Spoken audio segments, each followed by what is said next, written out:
Welcome back. So in today's tutorial I'm going to show you how to download and install your MEXC Global Exchange on your Android phone. Okay, now let's get started. In this, what you need to do is we are going to go to our Play Store. Go to your Play Store, and now for those that are using your iPhone, you can go to your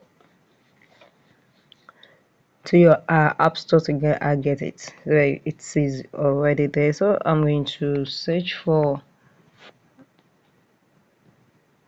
MEXC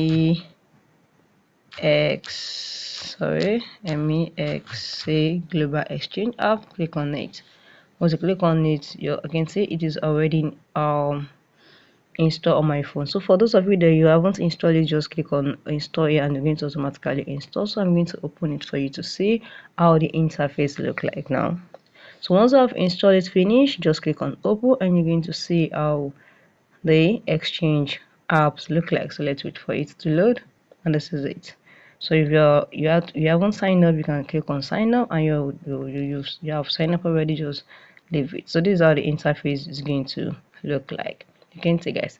So guys, if you found this video helpful, smash the like button, drop a comment, share and subscribe. See you in the next video. Thank you, guys.